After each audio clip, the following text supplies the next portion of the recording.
Hello दोस्तों। आप सभी का स्टडी विद कॉन्सेप्ट के इस यूट्यूब प्लेटफॉर्म पर बहुत बहुत स्वागत है। और साथ ही आप सभी के लिए आपके आने वाले एग्जाम्स के लिए हमारी ओर से बहुत बहुत शुभकामनाएं। बेसिकली जब भी हम कोई एग्जाम की तैयारी करते हैं या कहीं भी एक छोटी चीज है जहां पर हम जाना चाहते हैं, अगर उसका हमें रास्ता पता नहीं होता तो हमारी सारी मेहनत व्यर्थ होती है। ठीक उसी प्रकार से अगर मैं यूपीएससी को मुझे प्रीलिम्स देनी है, मैं बहुत पढ़ रहा हूँ, यूपीएससी का सारा सिलेबस भी पढ़ लिया, सब कुछ पढ़ लिया, लेकिन मुझे टू द पॉइंट यूपीएससी का पैटर्न पता नहीं है, टू द पॉइंट मुझे यूपीएससी का पैटर्न पता नहीं है, तो ऐसी स्थिति में मामला गड़बड़ होता है। तो उसमें सबसे ज्यादा जरूरी ये है कि मुझे किस तरीके से उस पैटर्न से आपसे यूपीएससी के किस तरीके से यूपीएससी मुझे डिमांड रखती है, चाहे मैं कितना ही पढ़ लूं, लेकिन मेरी जरूरत क्या है और मुझे क्या चीज ध्यान रखनी है, ये बहुत एक इंपॉर्टेंट पार्ट होता है दोस्तों। इसलिए इसी चीज को ध्यान में रखते हुए हम एक स्पेशल हमारा कोशिश रहेगा 2023 से लेकर के और 2013 तक के प्री वाई पीवाई की सॉल्यूशन तो आपने देख लिया, उसके सीरीज हमारी चल रही है, उसको देख लीजिए, बहुत सारी पीडीओ पीडीएफ सब चीज आपको मिल जाएगी, सब लोगों ने अच्छे से करवाई है, कुछ लोगों ने अच्छे से नोट्स भी उसके शेयर किए हैं, बहुत अच्छे से आपके पास मिल जाएगी। सॉल्यूशन हमारा वो पार्ट नहीं रहेगा उसमें, मेरा पार्ट रहेगा कि यूपीएससी ने प्रीलिम्स के उन क्वेश्चनों को अगर सेलेक्ट किया है तो उन्हीं सिलेक्शन के आधार पर आपकी तैयारी के कौन से पहलू, किस तरीके से चीजें आपको पढ़नी चाहिए, कौन से टॉपिकों पे ध्यान ज्यादा रखना चाहिए, उस टॉपिक को कितनी सीमा तक पढ़ना चाहिए, करंट का कितना रोल है, या करंट आपको यूपीएससी के लिए बहुत ज्यादा जरूरी है, या एनसीईआरटी आपके लिए कितनी जरूरी है, या आपको कितना बेसिक तैयार करना चाहिए, आपकी इन सारी समस्याओं के और सारी क्वेश्चनों का जवाब आज इस वीडियो में आपको देखने को मिलेगा। इससे पहले हमने एक वीडियो है उसको भी शेयर करेंगे, उस वीडियो के बाद अगला वीडियो आपका ये होगा जिसमें हमने पिछले वीडियो में 2023 का पेपर लिया गया था, जिसमें 28 क्वेश्चन तक शायद हमने उसमें आपको चीजों को बताया है, समझाया है। अब उससे आगे का पेपर क्वेश्चन पेपर हम ले रहे हैं और एक एक क्वेश्चन को बताने की कोशिश की जाएगी कि यूपीएससी किस तरीके से क्वेश्चन लेता है और हमें किस सीमा तक याद रखना है और उस क्वेश्चन का इंटरप्रिटेशन ऑफ यूपीएससी हमसे क्या चाहता है, वो सारी चीजें आपको इस वीडियो में जानने को मिलेगी और एक एक क्वेश्चन को बहुत बारीकी से आपको बताने की कोशिश की जाएगी।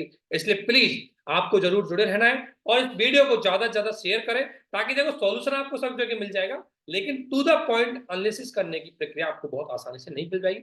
इसमें हिंदी इंग्लिश मीडियम वाले सभी के लिए बहुत ज्यादा बेनिफिशियल होगा, तो वो दोनों लैंग्वेज का पेपर आप सभी देख सकते हो, उसमें कोई बड़ी बात नहीं है। तो मैं आपको उसी चीज की ओर ले जाता हूँ। प्लीज 2023 का पेपर हम ले रहे हैं, इसमें आप क्वेश्चन नंबर है, अब लगभग 28 नंबर के क्वेश्चन है जो आपके सामने स्क्रीन पे दिख गया होगा। 28 नंबर का इंग्लिश में देख सकते हो आप दोनों, है ना, दोनों जगह आपसे क्वेश्चन देख सकते हो। अब एक चीज मैं बताता हूँ, पहले मैं हिंदी का वो क्वेश्चन एक ही बात है, देखो एक क्वेश्चन को देखो कि आखिरकार यूपीएससी, अगर हम बोलते हैं भाई मुझे बहुत ज्यादा पढ़ना है, बहुत ज्यादा पढ़ना है, मैं तो करंट भी पढ़ता रहता हूँ, एक एक लाइन पढ़ता रहता हूँ, पीटी 365 के 400-150 पेज मुझे इकोनॉमी में पढ़ने होते हैं, मैं वो बताऊंगा कौन से पेज उसके इंपॉर्टेंट होते हैं। हालांकि हम भी, हमारे प्री रिवीजन बैच में लोगों की डिमांड होती है कि नहीं पूरा कराइए, हम तो पूरा करा रहे हैं, है ना। लोगों को क्या होता है, ज्यादा पढ़ने का बहुत शौक होता है, ठीक है ना, लेकिन स्मार्ट स्टडी थोड़ा सा आपको करनी चाहिए, और स्मार्ट स्टडी वही व्यक्ति कर सकता है जिसका बेसलेस से बेस मजबूत हो। नया नया लोग, नया नया आदमी आकर के स्मार्ट स्टडी नहीं कर सकता, जिसका बेसिक मजबूत नहीं है उसके लिए कोई शॉर्टकट नहीं होता। पहला आपका शॉर्टकट, पहला तरीका है, आपका बेसिक बहुत मजबूत होना चाहिए, और फिर आपको क्या चीजें ध्यान रखनी वो यहाँ से हम बताएं। तो देखो 2023 का पेपर है, 28 नंबर का क्वेश्चन अगर मैं लेना चाहता हूँ, ये मैंने लिया है दोस्तों, आप एक बार सीरीज देख लेना, अगर किसी को सीरीज पता है, कई बार लोगों के कंफ्यूज होता है सीरीज को लेकर के, तो मिल नहीं पाता, मैं सीरीज बताता हूँ आपको, शायद ए सीरीज का ये पेपर है जिसमें 28 नंबर का क्वेश्चन आपके समक्ष है। अब इस क्वेश्चन को सॉल्यूशन करवाना मेरी यहाँ जिम्मेदारी है, सॉल्यूशन नहीं कराऊँ, सॉल्यूशन के लिए हमारी अलग सीरीज चल रही है, वो आपको इसका सॉल्यूशन मिल जाएगा और मिल रहा है, आपको दे रखा है, आप हमारे यूट्यूब पे एक प्ले लिस्ट है की की सॉल्यूशन लिस्ट, उसको देख सकते हो, और इसके अलावा हमारे टेलीग्राम पे उनकी पीडीएफ भी सॉल्यूशन की आपको शेयर कर रखी है, और उसको भी आप देख सकते हो। यहाँ मेरा उद्देश्य सिर्फ यह है, मैं ये बताने के लिए इस वीडियो में आपके साथ आया हूँ, और यही मैं 10 साल के पेपर में आपके साथ करूंगा कि आपको समझना है यूपीएससी का ट्रेंड कहाँ है और कौन सा क्वेश्चन रिपीट हो रहा है और किस आधार पर रिपीट हो रहा है। तो स्मार्ट तरीके से पीवाई को एनालिसिस करने के तरीके हम इसमें चलाएंगे। तो देखो अब सिंपल सा पेपर आपके पास है, ये क्वेश्चन है आपका नंबर 28 नंबर क्वेश्चन है, सबको पता है क्वेश्चन कहां से, इकोनॉमिक्स, ठीक है ना। तो इसमें क्या हुआ, निम्नलिखित परिसंपत्तियों में निवेश पर विचार कीजिए, ब्रांड पर, माल सूची पर, बौद्धिक संपदा पर और ग्राहकों की डाक सूची पर, ये तो इंग्लिश के टर्मिनोलॉजी है। इसमें अमूर्त इन्वेस्टमेंट क्या है, ठीक है ना। अगला इंग्लिश में इसी को देख लो। देखो इसमें brand recognization, inventory, intellectual property और एक mailing list of the client. तो mailing list of the client, इनमें से ये पूछा है अमूर्त इन्वेस्टमेंट। अब देखो क्वेश्चन का सॉल्यूशन आपको पता होगा। सबसे बड़ी बात है, अब आपको चीजें देखो, आपको पढ़ना क्या है कि एक एक चीज, जब भी कोई चीज तैयार, इकोनॉमी का बेसिक क्वेश्चन है ये, कहा जाए बिल्कुल बेसिक कॉन्सेप्ट से। और बेसिक कॉन्सेप्ट में आपको सिंपल सा क्वेश्चन पूछा, अगर किसी ने कभी ये नहीं पढ़ा हुआ क्वेश्चन, उसको अगर थोड़ा सा प्रेजेंट ऑफ माइंड उसका ध्यान है और उसको बेसिक अंडरस्टैंडिंग पता है, इकोनॉमी की बेसिक अंडरस्टैंडिंग पता है, तो इस क्वेश्चन को 100% तो सही है। इस क्वेश्चन को 100% उसकी एक्यूरेसी एकदम सही है।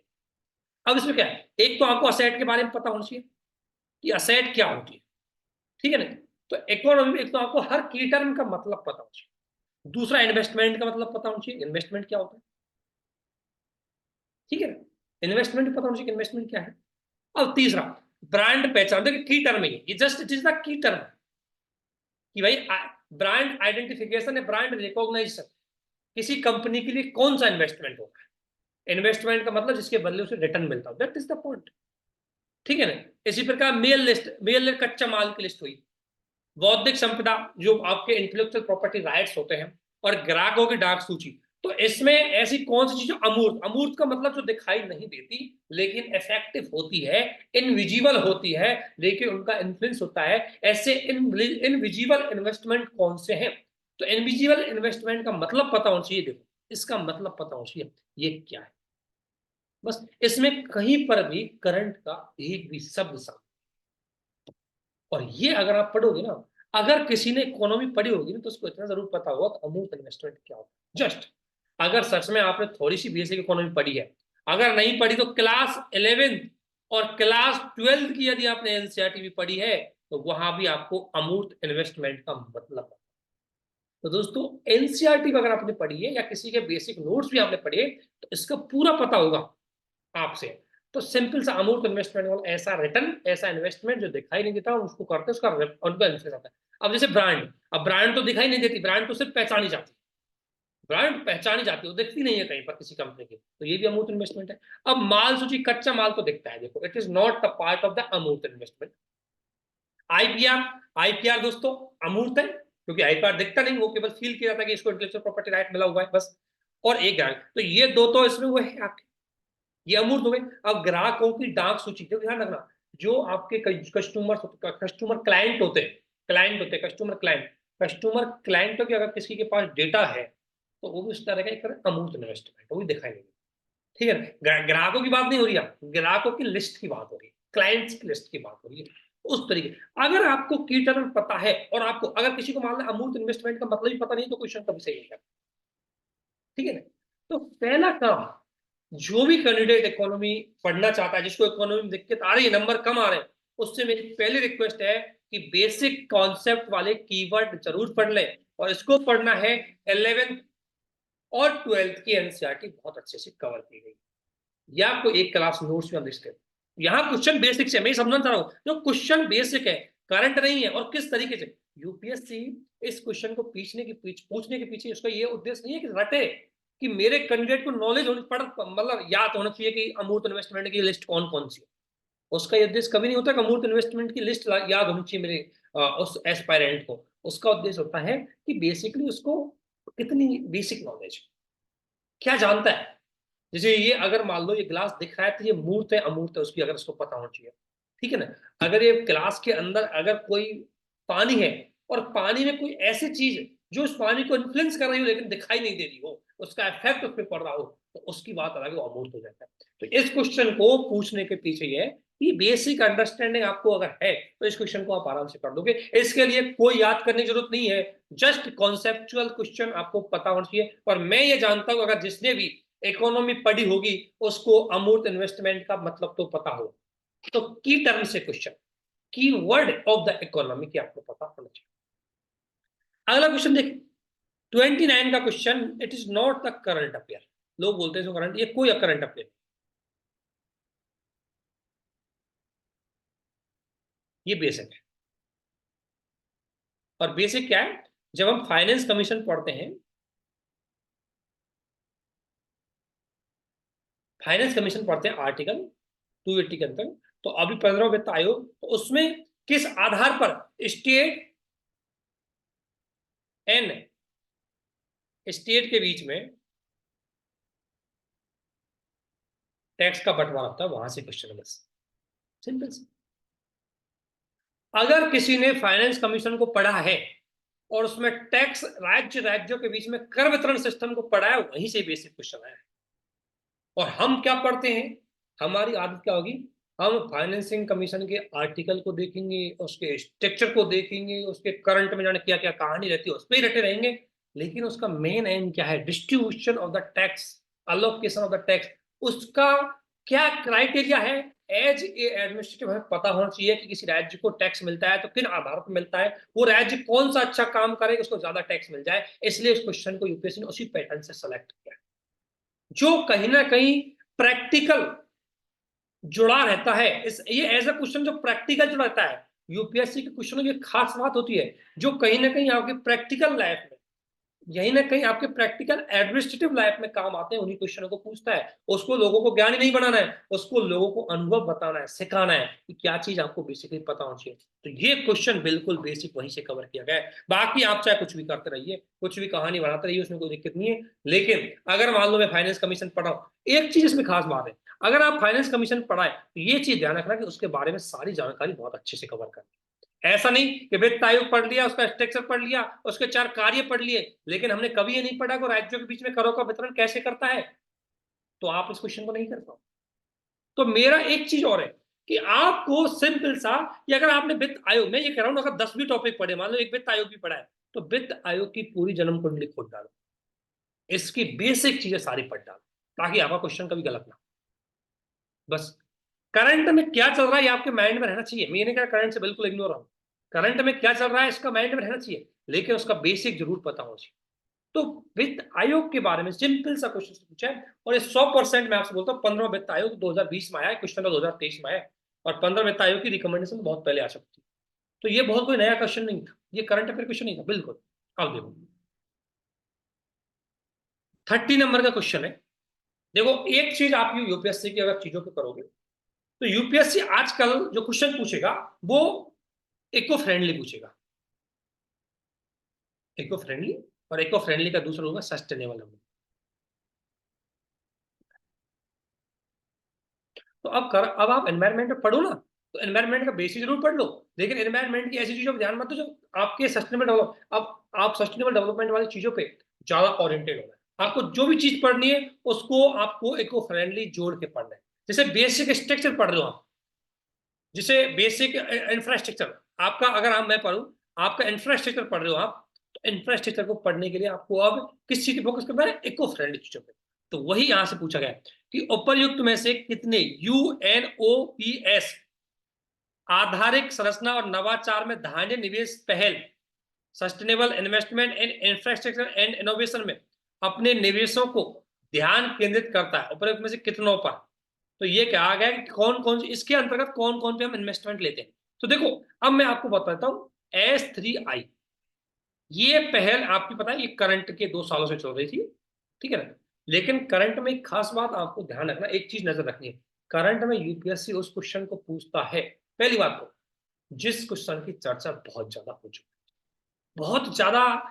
स्टेट पीसीएस में तो कहीं से एक लाइन उठा के देते हैं, यूपीएससी खास बात होती है वो ऐसी कोई लाइन उठा के नहीं, वो लाइन उठाता है जो कहीं ना कहीं करंट में बहुत अच्छे से रही हो सकता है आपकी नजर से बाहर निकल रही हो, लेकिन करंट में रही है। उन पे किसी हमारे मिनिस्टर के द्वारा स्टेटमेंट दिया गया है, किसी इंस्टीट्यूट के द्वारा स्टेटमेंट दिया गया है, या किसी प्राइम मिनिस्टर के द्वारा स्टेटमेंट दिया गया है, या किसी कॉन्फ्रेंस में वो कहीं ना कहीं वो टर्मोलॉजी आई हो, उस टर्मोलॉजी को जरूर पढ़ना। तो S3I एक कॉन्सेप्चुअल इनिशिएटिव है। तो अगर आपको इसके बारे में पता होता कि S3I क्या है, तो मुझे पूर्ण विश्वास है कि आप इस क्वेश्चन को आराम से कर देते। लेकिन यदि आपको S3I का ही पता नहीं है तो इस क्वेश्चन को नहीं कर पाते, ठीक है। तो UNOPS, तो एक तो इसको पता नहीं है कि UNOPS, तो बेसिक चीज है। अगर कोई मान लो कोई करंट में कोई चीज करंट में यानी कोई संस्था हाईलाइटेड हो रही है जो बहुत ज्यादा हाईलाइटेड है और उसके द्वारा कोई अच्छी इनिशिएटिव्स ली गई है, तो उसको कम से कम नजर में चलो। उसको मत छोड़ना, और डालो तो ऐसे डालो कि उसके बारे में पूरा पढ़ डालो। अदरवाइज मान लो इनमें से अगर आपने बहुत पूरे क्षेत्र नहीं पढ़े, अगर मान लो यूएनओपीएस पढ़ लिया, S3I पढ़ लिया, लेकिन इसके अंतर्गत पूरे क्षेत्र नहीं पढ़ पाए, उनको लॉजिक से नहीं जोड़ पाए, तो फिर भी आप इस क्वेश्चन को सही नहीं कर पाते। मान लो आपको दो ही पता होता, किफायती आवास, अफोर्डेबल हाउस, है ना, और ये मास रैपिड ट्रांसपोर्ट, अगर यही पता होता, बाकी आपको पता नहीं होता, तो आप कंफ्यूज होते यार, दो करूँ या तीन करूँ या चार करूँ। आजकल तो ऑप्शन भी ऐसे आते हैं। इन ऑप्शनों को तोड़ने का एक ही तरीका है, बेसिक डीपली चेक करो चीज। चाहे आपको मैं ये बता दूं, मान लो इस क्वेश्चन को बिल्कुल ही नहीं जानते तो अच्छी बात, छोड़ दिया। नहीं जानते अच्छी बात है, छोड़ दिया, कम से कम इसमें गलत तो नहीं किया। लेकिन मन में आता है दो चीज जानता हूं, दो नहीं जानता, अब कैसे करूं। पहले तो था कि चलो एलिमिनेट लगा दूंगा, कर दूंगा, यूपीएससी ने आपको वो तरीका भी बाहर कर दिया। अब आपको एलिमिनेशन तो नहीं करना, ठीक है ना।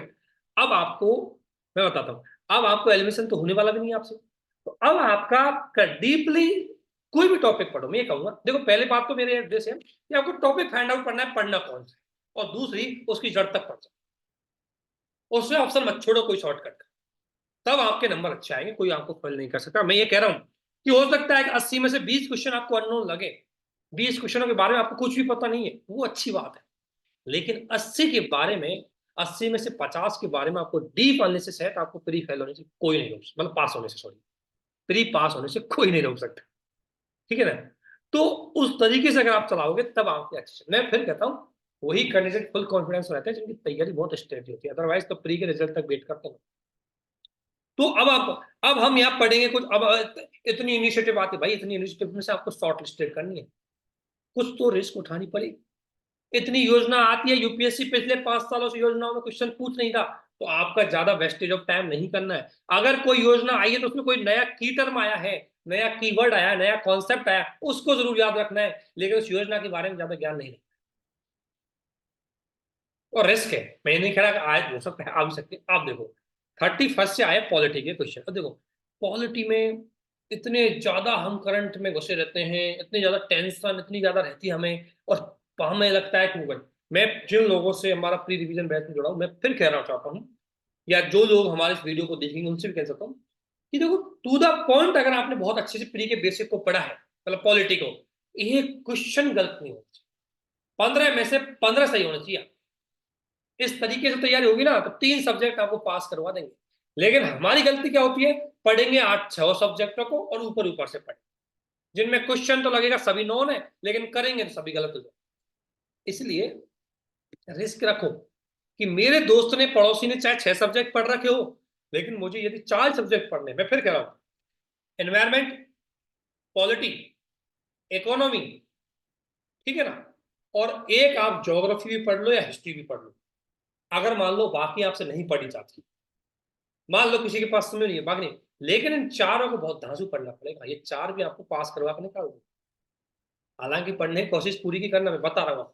अब देखो पॉलिटी वाले क्वेश्चन, पॉलिटी का भाई ये क्वेश्चन, विधि की सम्यक प्रक्रिया क्या है,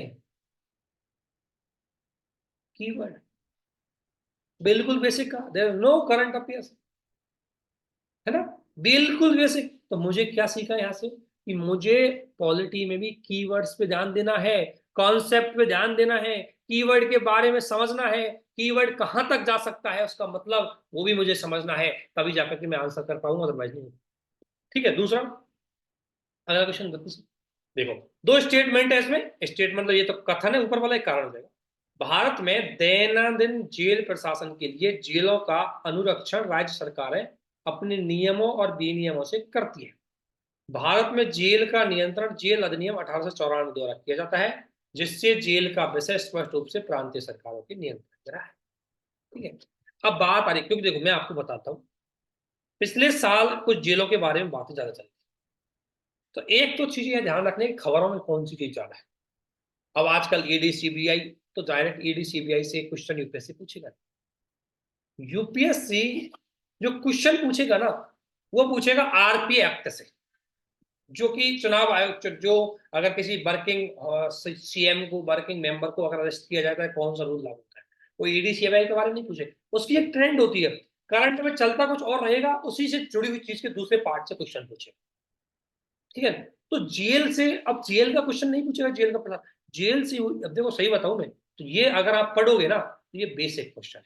सही तो ये है कि बेसिक, क्योंकि जेल एडमिनिस्ट्रेशन अगर आप संघीय ढांचे को पढ़ोगे तो जेल एडमिनिस्ट्रेशन को आप जो पढ़ोगे उसमें से बेसिक का क्वेश्चन है, सबको पता होना चाहिए बेसिक। यार आप अगर ऑफिसर बनने जाते हो, आईपीएस बनने जा रहे हो, तो कम से कम इतना तो पता होना चाहिए कि जेल का शासन कैसे चलता है और जेल में कानून कैसे चलता है।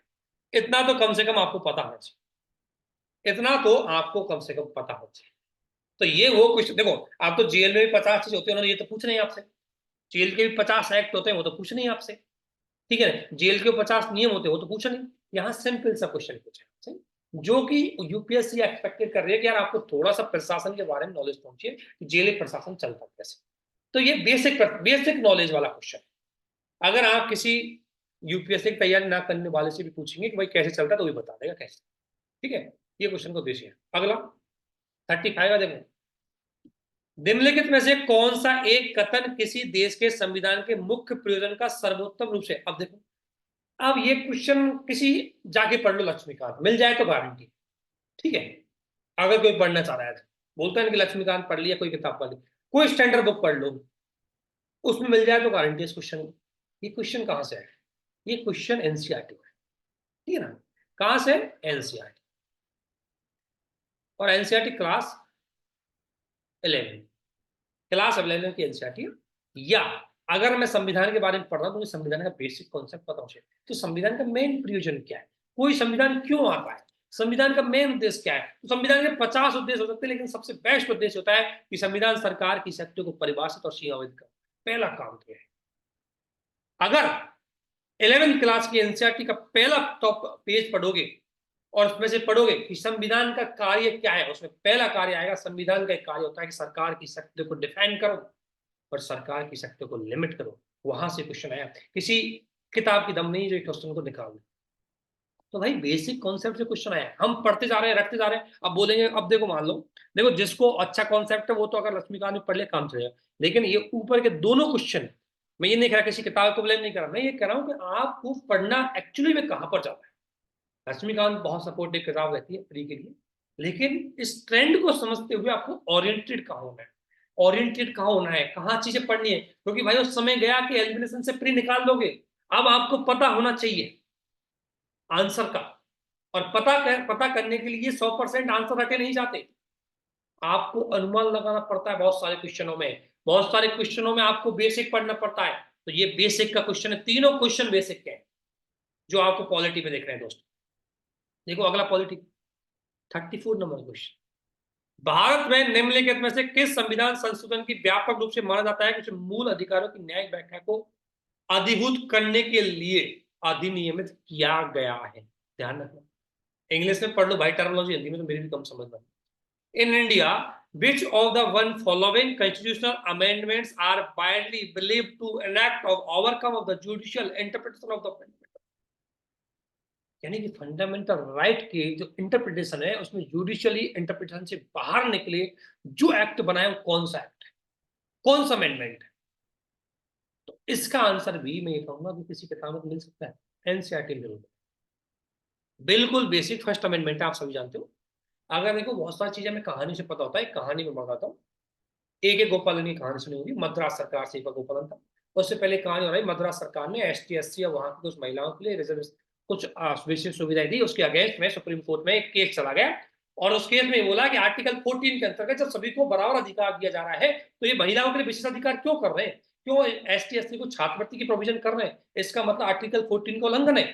तो सुप्रीम कोर्ट ने उस समय उसको रद्द कर दिया, मद्रास गवर्नमेंट की इनिशिएटिव्स को। उसके बाद नेहरू जी आए, नेहरू जी ने सोचा कि यार अगर ऐसे ही चलता रहा तो मैं सामाजिक न्याय स्थापित कैसे कर पाऊंगा। इसलिए नेहरू जी ने उस जुडिशियल इंटरप्रिटेशन को वायलेट करते हुए, उसको ओवरकम करते हुए फर्स्ट अमेंडमेंट किया। और फर्स्ट अमेंडमेंट में क्लियर कट बोला कि 9th शेड्यूल में जो चीज इन्वॉल्व होगी उसका सुप्रीम कोर्ट रिव्यू नहीं कर सकता। वहां से ऐसे क्वेश्चन आते हैं, ठीक है ना? ऐसे क्वेश्चनों के आंसर ऐसे नहीं मिल जाते कि आपको लगता है कोई किताब पढ़ ली रट ली याद हो कि यूपीएससी दे दी, वहां से क्वेश्चन नहीं आता आपको। ये अगर आपकी नजरों से निकला भी होगा ना, तब भी इस क्वेश्चन को करने के लिए 5 बार कंफ्यूजन होगा। ये 42 में 44 में 86 में फर्स्ट है। जब तक उसके बेसिक बैकग्राउंड को नहीं समझोगे, अगर मान लो आपने 44 में पढ़ा, लेकिन 44 संविधान संशोधन का बैकग्राउंड आपको पता नहीं है, बहुत सारे क्वेश्चन घुमा के आगे नहीं कर पाते। देखो सीधा क्वेश्चन आ गया था कि संपत्ति का अधिकार को किसने खत्म किया, इसको आप कर सकते, लेकिन क्वेश्चन को चेंज कर दे। और देखो यूपीएससी का कोई भरोसा नहीं, आजकल प्री को लेकर के किस हद तक चीजों को इंटरप्रिटेट करता जा रहा है। लेकिन मेरा समझाने का आपको उद्देश्य है कि दोस्तों समझो ये क्वेश्चन आ कहां से रहे, इसकी जड़ कहां है और क्या चाहता है यूपीएससी से। तो इसकी जड़ कहां पर बैठी है, इसकी जड़ एनसीईआरटी में है, और बेसिक चीज जहां से आप जान सको वहां से है। देखो अगला क्वेश्चन, कंसीडर द फॉलोइंग, ये हिंदी में गलत था, मैं आपको बताता हूं, इंग्लिश में गलत था, दोनों में अंतर मिलेगा आपको, पहले हिंदी का पढ़ लेते हैं। देखो, भारत के निम्नलिखित संगठनों निकायों पर विचार, देखो सॉल्यूशन नहीं बता रहा मैं आपको समझा रहा हूं, सॉल्यूशन नहीं बता रहा, कोई कुछ क्वेश्चन। देखो, भारत के निम्नलिखित संगठन निकाय पर विचार कीजिए कि उपयुक्त में सांविधिक निकाय क्या है। सांविधिक निकाय का मतलब जो, अगर मैं बोलूं, जो जो संसद के किसी एक्ट के द्वारा बना हो उसे बोलते हैं सांविधिक निकाय, ठीक है ना। और यहाँ क्या लिखा हुआ है, यहाँ लिखा हुआ है कॉन्स्टिट्यूशनल बॉडी, ध्यान रखना कॉन्स्टिट्यूशनल बॉडी अलग होती है। ऊपर जो सांविधिक निकाय लिखा हुआ है ना, उसका इंग्लिश बताऊं मैं आपको, उसका होता है स्टैट्यूटरी बॉडी। लेकिन हिंदी में उन्होंने गलत लिखी और लोगों ने हिंदी में लिखने के चक्कर में उस क्वेश्चन को गलत कर, जबकि ये जानना था कॉन्स्टिट्यूशनल बॉडी। कॉन्स्टिट्यूशनल बॉडी का मतलब होता है संवैधानिक, और संवैधानिक निकाय का मतलब होता है, देखो सिंपल, संवैधानिक निकाय का मतलब ऐसा। अब देखो, अगर बेसिक कॉन्सेप्ट ये पता नहीं है कि कॉन्स्टिट्यूशनल बॉडी का मतलब क्या होता है, स्टैट्यूटरी बॉडी का मतलब क्या होता है, एग्जीक्यूटिव बॉडी का मतलब क्या होता है, तो ऐसे क्वेश्चनों को रटने से याद नहीं होते भाई। रटोगे नहीं तब भी इनको कर दोगे। अगर आपको तीनों की टर्म पता है, कॉन्स्टिट्यूशनल बॉडी, अगर मैं इसको जोड़ू तो ये क्वेश्चन भी आपका की टर्म से जुड़ जाता है। कॉन्स्टिट्यूशनल बॉडी, स्टैट्यूटरी बॉडी और एग्जीक्यूटिव बॉडी। कॉन्स्टिट्यूशनल बॉडी का मतलब जिसका भारतीय संविधान में उल्लेख हो, और स्टैट्यूटरी बॉडी का जो संसद के एक्ट के माध्यम से बनाई जाए। तो इसका अगर हिंदी के माध्यम से आंसर दूं मैं, तो हिंदी के माध्यम से आंसर होगा इसका, देखो, राष्ट्रीय पिछड़ा वर्ग आयोग, ओबीसी कमीशन, ये संवैधानिक निकाय है। पहले ये कानूनी निकाय था, सांविधिक निकाय था, लेकिन इसको 102 अमेंडमेंट है, 102 अमेंडमेंट, 102 अमेंडमेंट में इसको संवैधानिक दर्जा दिया गया। इसका मतलब ये हो गया आपकी संवैधानिक निकाय। बाकी ये तीनों क्या है, आपका सांविधिक निकाय। तो हिंदी के हिसाब से तो आंसर होगा इसमें सी, इंग्लिश के हिसाब से आंसर होगा इसमें ए। तो इंग्लिश का आंसर सही माना जाएगा, आपका हिंदी का आंसर सही नहीं, तो इसलिए इंग्लिश जरूर देंगे। तो ये क्वेश्चन अब हम इतना पढ़ते रहते हैं, हम क्या पढ़ेंगे, ओबीसी कमीशन के सदस्य क्या होते हैं, उनको कैसे हटाया जाता है, उनको कितना कार्यकाल होता है। मैं ये नहीं कह रहा उसको पढ़ना नहीं है, लेकिन यूपीएससी इतनी ज्यादा इंफॉर्मेशन के क्वेश्चन आपसे नहीं पूछता। बहुत रेयरेस्ट कंडीशन होती है कि वो आपसे ऐसे क्वेश्चन पूछेगा। वो कभी भी इतनी खराब स्थिति में क्वेश्चन नहीं पूछेगा आप रट के आंसर दीजिए। ये क्वेश्चन पूछने का मतलब उसको यही था कि राष्ट्रीय पिछड़ा वर्ग आयोग काफी हाईलाइटेड रहा, तो इसका, जब कोई चीज राष्ट्रीय पिछड़ा वर्ग की आयोग की रिपोर्ट आ रही है कि उसने क्रिमिनल ईयर को और ज्यादा क्लासिफाइड कर दिया है, उसने सब ओबीसी कमीशन, सब ओबीसी कैटेगरीज को डिसाइड किया गया, उसकी इतनी कहानी तो पढ़ रहे हो, लेकिन जिसने काम किया उसके बारे में नहीं पढ़ रहे हो आप, फिर तो गलत बात है। तो वो क्वेश्चन आपसे यहाँ पूछा गया। तो ये क्वेश्चन ऐसा नहीं है कि बहुत ज्यादा आप सोचो यार कहां से उठा के देते, मिल नहीं पाता, बिल्कुल ऊपर से क्वेश्चन। इसके बाद आता है 36वां नंबर। देखो, चूंकि पिछले साल राष्ट्रपति के चुनाव, अब भाई जिस मान लो, अब देखो, अगर राष्ट्रपति के चुनाव हो रहे हैं तो भाई राष्ट्रपति की तो जन्म कुंडली पढ़ लो, राष्ट्रपति आज तक कौन कौन बने, उनका क्या योगदान रहा, ठीक है, मैं बता रहा हूं, अब तो पढ़ने की जरूरत नहीं है, तो निकल गया। और उनका चुनाव कैसे होता है, चुनावों का बेसिक सिस्टम क्या होता है, उनको कैसे लिया जाता है, वो सारे चुनाव, राष्ट्रपति के कार्य क्या है, तो राष्ट्रपति के बारे में तो पढ़ना आपके लिए जरूरी था। तो ये क्वेश्चन चूंकि है तो बेसिक का, that is the question is 100% part of the basic, this is question that is 100% part of the basic. But ये कंटेम्पररी इशू चला था, ये करंट में चला था, तो देखो इसलिए बाकी ये है तो बेसिक का है, ये क्वेश्चन क्या है, बेसिक, लेकिन पूछा क्यों है, क्योंकि ये करंट में था। क्यों, क्योंकि प्रेसिडेंट इलेक्शन हुए थे 2022 में, समझ गए। तो क्वेश्चन का ट्रेंड समझो। इसका मतलब इस बार मुझे अगर ये आधार बनाना है, मुझे क्या पढ़ना है, इस बार संसद का जरूर पढ़ना है, संसद की कार्य प्रणाली, संसद के सदस्यों को हटाने की प्रणाली, विशेष अधिकार, स्पीकर का role, RPA act 1950, RPA act 1951, इनको पढ़ के जाए, इनको नहीं छोड़ना है। लोकसभा का चुनाव, राज्यसभा का चुनाव, लोकसभा में सदस्य संख्या कहां से कितनी है, राज्यसभा में सदस्य संख्या कहां से कितनी है, इनको पढ़ के जाइए, क्योंकि यहाँ से क्वेश्चन इस बात आएगी, क्योंकि इस बार चुनाव चल रहा है। ठीक है, अब पढ़ते समय लेकिन इनको थोड़ा ध्यान से पढ़ना। अब देखो सिंपल सा क्वेश्चन में ये नहीं बता, लेकिन क्वेश्चन कह रहा है यदि भारत के राष्ट्रपति का निर्वाचन भारत के उच्चतम न्यायालय द्वारा शून्य घोषित कर दिया जाता है तो ऐसे विनिश्चित की तीर्थ से राष्ट्रपति कार्य, ये बिल्कुल लक्ष्मीकांत को मिलेगा आपको, ठीक है ना, मैं बताता हूँ, ये लक्ष्मीकांत को मिलेगा और एनसीईआरटी में। देखो यार, सबको पता है, बहुत फेमस क्वेश्चन लिया है राष्ट्रपति से कि अगर राष्ट्रपति का चुनाव रद्द किया जाता है तो उससे पहले किए गए कार्य सही रहेंगे नहीं रद्द रहेंगे, यही क्वेश्चन पूछा। दूसरा, भारत के राष्ट्रपति के पद के निर्वाचन इस समय आधार पर मुलतवी किया जा सकता है कि कुछ नेता जो विधन का, ये बात आप सभी जानते हैं कि स्पष्ट रूप से देखो, अगर आप राष्ट्रपति के चुनाव को पढ़ते हैं तो ये सभी किताबों में दिया हुआ है। ये अगर आप लक्ष्मीकांत पढ़ोगे तो उसमें मिलेगा, किसी दुनिया के नोट्स पढ़ोगे उसमें मिलेगा, राष्ट्रपति में जहां जहां चीजें पढ़ोगे ना वहां वहां ये स्टेटमेंट आपको मिलेगा। तो बहुत पॉपुलर स्टेटमेंट आपसे राष्ट्रपति के चुनाव के बारे में पूछे, तो ज्यादा गहराई का ज्ञान लेने की जरूरत नहीं है। कुछ कुछ जगह आपको जो बहुत ज्यादा पॉपुलर रहेगा ना, वो इन्फॉर्मेटिव चीज में आपको गहराई नहीं लेनी है, लेकिन कॉन्सेप्चुअल चीज में आपको गहराई तक जाना है। ये बात आपको ध्यान में रखना है। सिंपल, कोई विधेयक भारत के राष्ट्रपति को प्रस्तुत किए जाने पर संविधान द्वारा बीत गई समय सीमा को राष्ट्रपति के अंतर्गत वापस देना पड़ता है। अरे कोई सीमा नहीं है राष्ट्रपति के लिए, लटका रहता है कितने दिन तक। तो ऐसा नहीं कि इसका याद होना चाहिए, ये क्वेश्चन ऐसा है कि आप सिर्फ जानना चाहते हैं। अब देखो, भारतीय संसद वित्त विधेयक और धन विधेयक, अब भाई धन विधेयक और वित्त विधेयक बिल्कुल बेसिक क्वेश्चन है, no current affair, no nothing, कुछ भी ऐसा नहीं है इसमें जो आपको पता नहीं हुआ, बेसिक क्वेश्चन है। और अगर इस बेसिक क्वेश्चन को आप गलत कर दो तो ये आपकी बेकार की चीज है। बिल्कुल बेसिक क्वेश्चन है, आप इसमें एनसीईआरटी के 11वीं क्लास की पढ़ोगे तो वहां से भी क्वेश्चन मिलेगा, आप लक्ष्मीकांत पढ़ोगे उसमें भी मिलेगा इसको, आप किसी क्लास के नोट्स पढ़ोगे उसमें मिलेगा, हमारे नोट्स पढ़ोगे उसमें मिलेगा, ये हर जगह क्वेश्चन है। और अगर ऐसे क्वेश्चन गलत करके आ गए तब आप पास नहीं हो पाते। तो बेकार में टेंशन नहीं लेनी है, क्वेश्चन को कैसे करेक्ट करना है। सिंपल सा क्वेश्चन धन विधेयक और वित्त विधेयक के बारे में पूछा है भाई, कोई बड़ा जबरदस्त क्वेश्चन नहीं है। धन विधेयक और वित्त विधेयक अगर मैं संसद पढ़ूंगा, उसका बेसिक अगर बिल पढ़ूंगा तो पहला बिल ही मैं सिंपल विधेयक के बाद वित्त विधेयक और धन विधेयक ही पढ़ता हूँ। तो अगर उनको मैंने पढ़ लिया और उनके बारे में मुझे पूरी जानकारी नहीं है तो मेरा फॉल्ट है। ठीक है,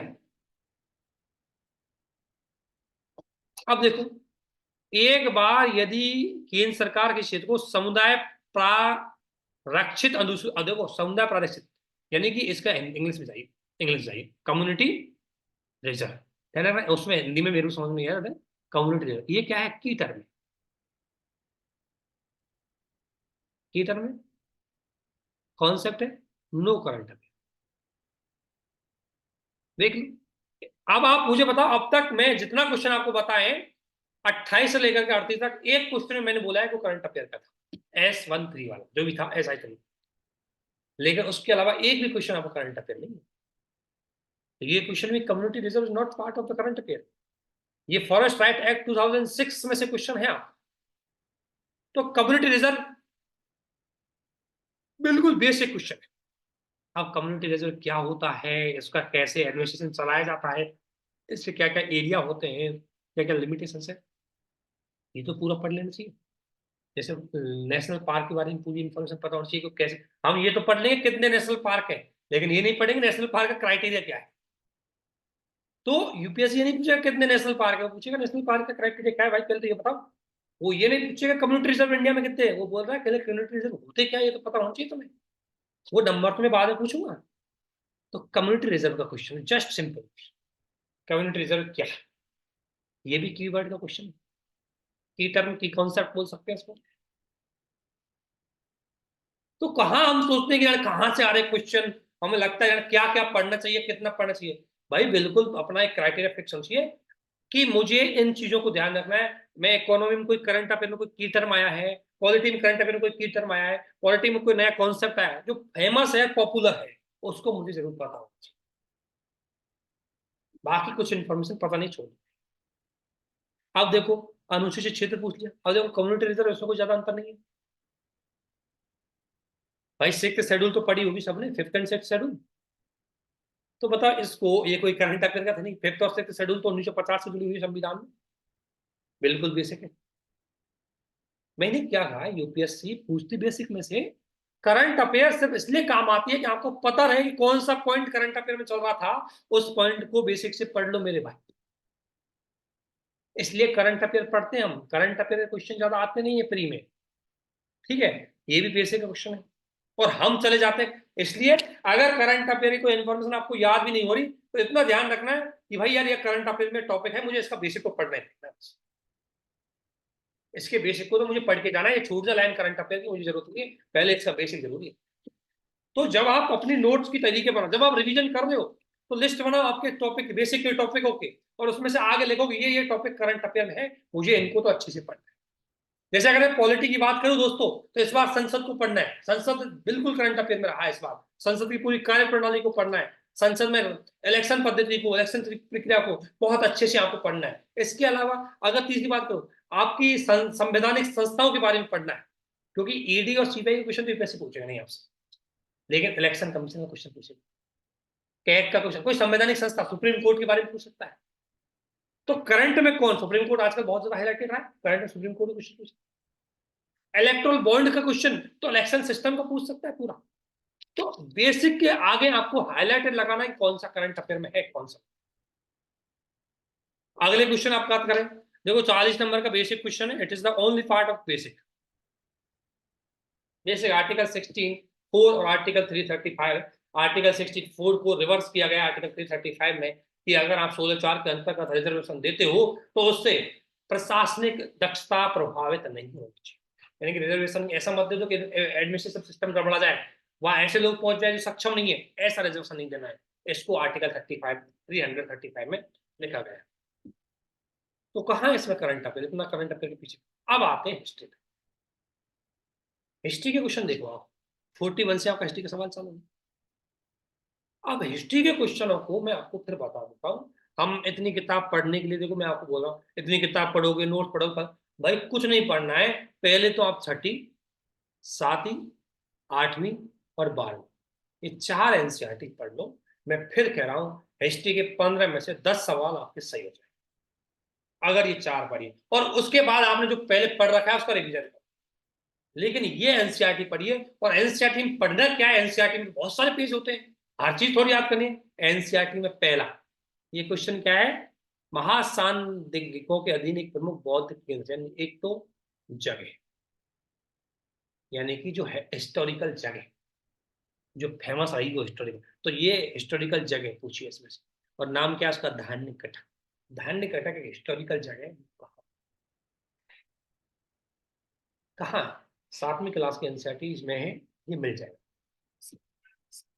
7वीं क्लास की एनसीईआरटी है, और सातवाहन नाम का टॉपिक है उसमें, चल पढ़ोगे आप तो वहां आपको मिल जाएगा। सातवाहन राज्य से संबंधित क्वेश्चन पूछा गया। तो भाई एक कम से कम इतनी बड़ी एग्जाम के, जब हम 100 किताब इतना नोट पढ़ने की सोचते हैं, अरे भाई एनसीईआरटी में से कुछ कुछ तो निकालो। एनसीईआरटी पढ़ोगे ना आप अच्छे से पढ़ के, उसमें से 10, 15, 20, 50 पेज के नोट्स बना लो ऐसी चीजों के, बस। ठीक है ना, तो आपको इसका आंसर मिल जाएगा। तो वहां से पढ़ना है। अब हम पढ़ रहे हैं आर्ट एंड कल्चर में नितिन सिंघानिया जी की किताबें, पढ़ो, मैं उसको बुरा नहीं कर रहा, लेकिन भाई वहां से क्वेश्चन उठ के नहीं आते, कुछ क्वेश्चन तो आपको एनसीईआरटी से पढ़ना। देखो ऐसा है, अगर मैं आपको दो चीज बोलूं, अगर मैं आपको बोलूं कि एक तो मुझे एक तो मुझे इस सर्किल में जाना है, और एक मुझे इस सर्किल में जाना है, इतना है कि मुझे इस सर्किल में जाने के लिए मुझे इस सर्किल से तो 100% गुजरना ही पड़ेगा, मैं बताऊं। यानी कि अगर आपको कोई बुक करनी है, उसमें बुक की इंफॉर्मेशन से पहले अगर मैं एक एनसीईआरटी अच्छे से पढ़ लूं, तो मुझे बुक में ज्यादा नहीं पढ़ना पड़ेगा, और बुक की इंफॉर्मेशन छूट भी जाएगी तो मुझे कोई दिक्कत।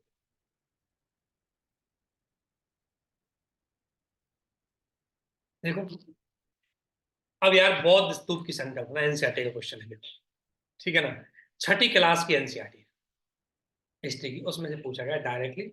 अगर तुम इसको, मैं बता रहा हूँ, कोई किताब में से पढ़ो, कोई नोट्स समझ, मान लो मेरे नोट्स है, तो मैं नोट्स में इतनी डीपली चीज नहीं दूंगा जो एनसीईआरटी में। तो नोट्स से क्वेश्चन, एनसीईआरटी क्वेश्चन है भाई। अब कहाँ पढ़ते घूमते जाओ दुनिया की किताबें आप, ठीक है ना, कोई लिख रहा है वो, कोई पी वाई क्यू, मतलब कोई आपको टेस्ट सीरीज की कहानी रटने में लगा भाई, कोई टेस्ट सीरीज से क्वेश्चन नहीं है, ये एनसीईआरटी का क्वेश्चन है। ठीक है, टेस्ट सीरीज कुछ हद तक हेल्प करेगी, लेकिन उन्हीं चीजों की हेल्प करेगी जो आपको जरूरी है। टेस्ट सीरीज के 40 पेज होते हैं सॉल्यूशन में, मैं ये नहीं कहूँगा 40 रटो, अरे उसमें से वो क्वेश्चन जिसकी संभावना लगती है यूपीएससी के ट्रेंड के आधार पर यूपीएससी ऐसी चीजें बना सकता है, वही पढ़ना है। अब आप पढ़ते स्तूप, दुनिया में कहाँ कहाँ स्तूप है, स्तूपों का चक्राकार कैसा होता है, गुम्बद कैसा होता है, फलाना, यूपीएससी नहीं पूछे, यूपीएससी बेसिक फिलोसफी पूछी, जो कहाँ से पूछी, एनसीईआरटी से। भाई बताओ, एनसीईआरटी क्वेश्चन तो मैं कहीं नहीं मिलेगा, ये भी एनसीईआरटी क्वेश्चन है। लगातार तीनों क्वेश्चन एनसीईआरटी में, और हम पढ़ने में रहते रहते हैं क्या क्या दुनिया के नोट्स। मैं फिर कह रहा हूँ, किसी भी कोचिंग के नोट्स में 90% चांस नहीं मिले, 10% तो नोट्स हो सकते हैं, लेकिन 90% चांस ही नहीं मिलेगा क्वेश्चन। ये कहाँ मिलेगा? एनसीईआरटी में। लेकिन हम उसकी वैल्यू नहीं समझते, उसको या तो रट लेंगे, लाइन रट लेंगे, लेकिन नजर नहीं बदलाव, हमारा नजरिया नहीं चेंज कर पाएंगे कि मुझे कौन सी चीज एनसीईआरटी में खींचनी है। अरे मुझे जगह का नाम पता होना चाहिए, मुझे की टर्म पता होना चाहिए, मुझे बेसिक जैसे स्तूप पढ़ा है स्तूप की फिलोसफी पता होनी चाहिए, अशोक के स्तंभ पढ़ रहा हूँ स्तंभ की फिलोसफी पता होनी चाहिए। ये चीज तो मुझे भाई पता होनी चाहिए। अगला, ये भाई मैं आपको बताता संगम कविता है। अगर कोई ये संगम कवि किसी के नोट्स में मिल जाए तो मेरी गारंटी, किसी के नोट्स में मिल जाएगी 90% संभावना नहीं, 10% संभावना। ये कहाँ मिलेगा? इसकी जड़ कहाँ मिलेगी आपको? एनसीईआरटी। ये मैं बताऊँ आपको कहाँ मिलेगा। ये मेरी संभावना ज्यादा, मैं हो सकता है भूल गया हूँ, 12th क्लास की जो फर्स्ट पार्ट होता है, उस फर्स्ट पार्ट के अंदर मुझे संभावना है कि इसका आंसर मिल जाए। और ये क्या है? की टर्म है। की टर्म, ये भी की टर्म है, और ये भी जगह की टर्म टाइप। ठीक है। अब देखो, निम्नलिखित साम्राज्य विस्तार के कौशल गढ़वाल काकतीय यादव। देखो भाई, एनसीईआरटी में एक मैपिंग में कुछ साम्राज्य दिखाया, ठीक है, अलग अलग सेंचुरी में, वहां से क्वेश्चन पूछा है। कोई दुनिया किसी भी कोचिंग के नोट्स में अगर ये मिल जाए तो वारंटी है, किसी भी कोचिंग के टेस्ट सीरीज में अगर ये मिल जाए तो वारंटी। तो यूपीएससी जहाँ कोचिंग सोचती है ना, उससे आगे जाके सोचती है। उसके क्वेश्चन बनाने वाले जो प्रोफेसर लेक्चर होते हैं ना, इनके सारे टेस्ट सीरीजों को देख के ही क्वेश्चन बनाते हैं, हो जाता है। ठीक है ना? तो अब एक कहा है, देखो आपको उसकी सोच नहीं, आपको ये पकड़ना है मुझे पढ़ना क्या है। भाई आपको एक बार हिस्ट्री की एनसीईआरटी को अच्छे से पढ़ लो, उसमें से कोई भी क्वेश्चन पूछ ले, क्या ही फर्क पड़ता है। तो वंशों को कहाँ कहाँ पर उनका फैला हुआ है, वंश पता होना चाहिए, अलग अलग सेंचुरी, तो बेसिक अगर पढ़ोगे आराम से मिलेगा क्वेश्चन। यही बेसिक एनसीईआरटी क्वेश्चन। देख लो अभी हिस्ट्री के जितने भी सवाल में एनसीईआरटी में क्वेश्चन आंसर मिलेगा।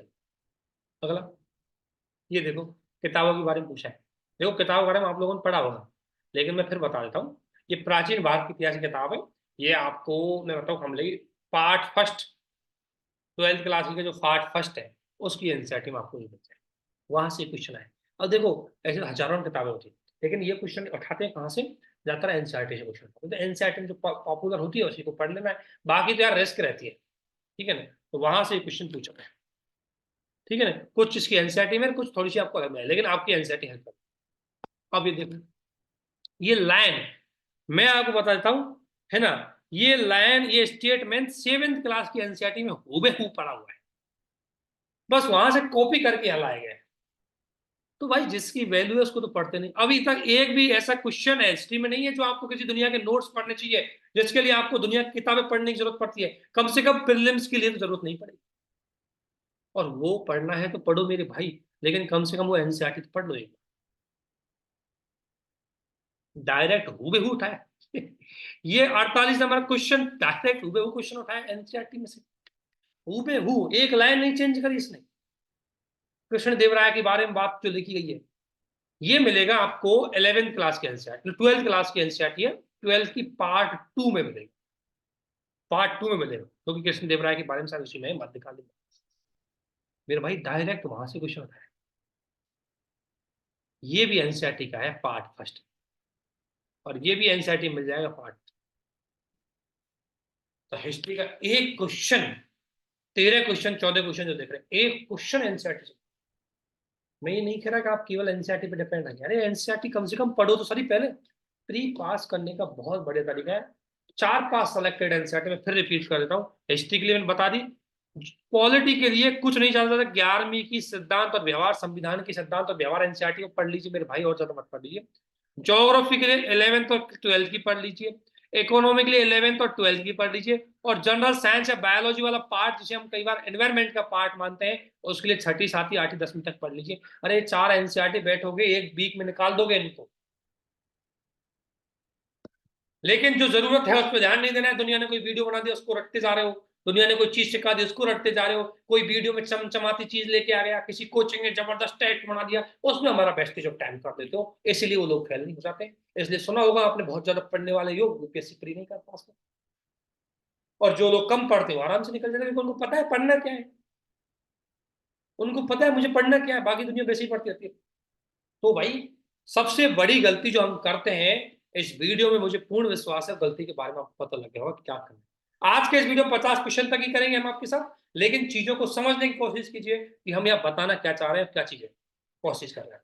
तो आप सभी को हमारे साथ बने रहने के लिए बहुत बहुत धन्यवाद, थैंक यू, और आप सभी को बहुत बहुत शुभकामनाएं। बट प्लीज इस पे नजर डालिए, इसको सीखिए। अब देखो मैंने आपको बता दिया, बहुत सारे लोगों ने, मेरे दोस्तों ने, बहुत सारे साथियों ने आपको बताया होगा, लेकिन मेरे भाई इसको अप्लाई तो खुद ही को करना पड़ेगा।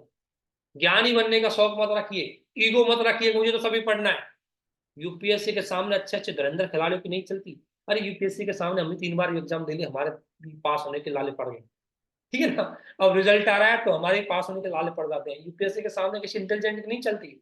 यूपीएससी ऐसे अच्छे अच्छे धुरंधरों का ईगो नीचे डाल देती है, ठीक है ना, अच्छे अच्छे टैलेंटों को इंटरव्यू में नीचे करा देती है।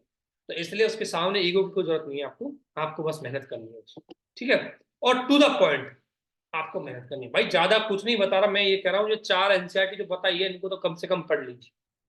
अगर ज्यादा ज्ञान ले लोगे तो इनको तो अच्छे से पढ़ लीजिए, पढ़ने का तरीका कुछ मैंने वीडियो शेयर कर रखे हैं उसमें पढ़ लीजिए, वहां से आपको मिल जाएगी। तो इनको तो कम से कम पढ़ लीजिए, एक मन में शांति तो मिल जाएगी यार, विश्वास तो रहेगा कि कुछ क्वेश्चन जो मैंने किसी दुनिया की कोचिंग के नोट्स में नहीं पढ़े, कम से कम मैं उन क्वेश्चनों को यहाँ तो कर, ठीक है। तो इसी के साथ इसको लाइंड अप करते हैं। आप सभी को हमारे साथ बने रहने की बहुत बहुत